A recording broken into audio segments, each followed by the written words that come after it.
Washington, D.C., 1980. Sunlight filtered through the window panes of a stately Georgetown home, illuminating the delicate steam rising from a table of freshly poured tea. Here, at a gathering hosted by Mary Johnston, Esther Coopersmith, poised figure then in her late 40s, presented a novelty pyramid phone to Jihan Sadat.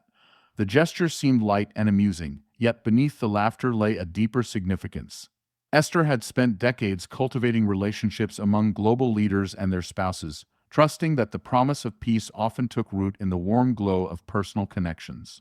2 years earlier, Jihan's husband, President Anwar Sadat, had signed the Camp David Accords with Israeli Prime Minister Menachem Begin, an agreement unthinkable just a decade before. The First Lady's friendship, nurtured in part by Coopersmith, provided a more intimate channel for dialogue that could help ease tensions before they spilled into the public eye. Standing quietly in the background was Mary Johnston, spouse of Louisiana Senator J. Bennett Johnston, an unassuming hostess who exemplified the countless Washington figures whose homes served as behind-the-scenes incubators of diplomacy. Esther Coopersmith's approach to soft power found its fullest expression in her storied street residence. It was here that she gathered luminaries for fundraisers and conversations, bridging cultural and political divides with a well-timed introduction or a lively dinner invitation. A less representative to UNESCO, a member of commissions under multiple administrations, and a tireless advocate for causes she held dear, Esther knew that while treaties are signed in marble halls, they can be quietly nudged into existence over cups of tea. Washington, D.C. years later. In the lofty halls of the Peace Museum, family and friends gathered for Esther's memorial service.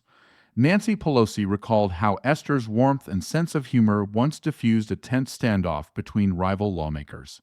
President Bill Clinton spoke of the many times Esther orchestrated a quiet conversation that saved a critical piece of legislation or advanced a diplomatic initiative. It was a celebration rather than a farewell, complete with one of Esther's favorite touches: a chocolate fountain for guests to dip fruit and confections, a testament to her belief that even the smallest of gestures can make politics and diplomacy a little more human. As the final eulogies concluded, murmurs of gratitude and gentle laughter filled the museum's corridors, a fitting tribute to a woman who spent her life forging bonds where differences seemed insurmountable. And in one corner, a display photo captured that 1980 moment: Jihan Sadat accepting a pyramid-shaped telephone from Esther Coopersmith, an emblem of the quiet power of friendship that helped shift the course of nations.